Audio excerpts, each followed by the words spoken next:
I want to start this video off with a full game spoiler warning. If you have not completed Xenoblade Chronicles Definitive Edition, I suggest that you come back to this video after you've done so.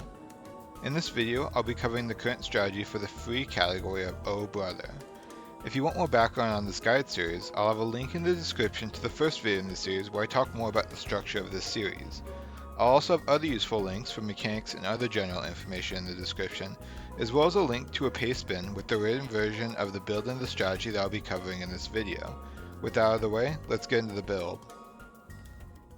The main character that we're going to be using for this TA is going to be Shulk, with the other two characters in our party not mattering.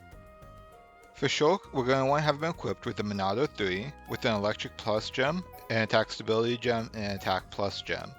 Additionally, we're going to want to have 2 Ether Up gems and a Quick Step gem. The gems here are pretty straightforward, as we're only going to be using Ether Arts that are boosted by Electric Plus, so this is the best gem setup we can have to maximize our damage output. Initial tension isn't needed for Shulk since his critical hit rate is already 100%. For arts, we're going to want to be running Final Cross, Mag Storm, and Mind Blast. You're going to want to have all of these arts leveled up all the way to 12, so you're going to have to use Lost in a Dark Dream to set up Arts Inheritance. This current file that I'm using doesn't have the ability to level up Mind Blast, but you will need it to be max level for whenever you actually do run this TA. And for skills on Shulk, we're going to be running his Bravery skill tree to boost his critical hit rate, and we're essentially just going to want to have skills linked that are going to increase his ether damage and also give him more quick step. Skills are pretty straightforward, so I'll just go ahead and scroll through those real quick, and you can copy them if you want.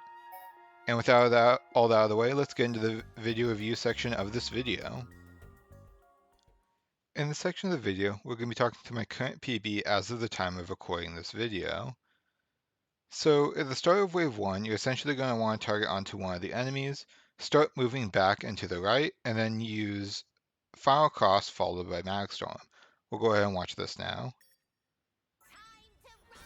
So as you can see, I go ahead and target one, move a little bit towards the back right, and then use Final Cross, and then Magstorm.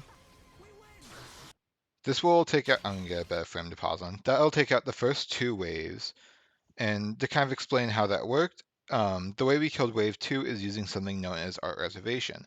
I've talked about this in a few of my other guides, but to briefly explain it here, if you queue up a second art in time attacks, the art will still go off, and if the animation starts after the next wave has already spawned, if the art is AoE, it will hit the newly spawned wave of enemies.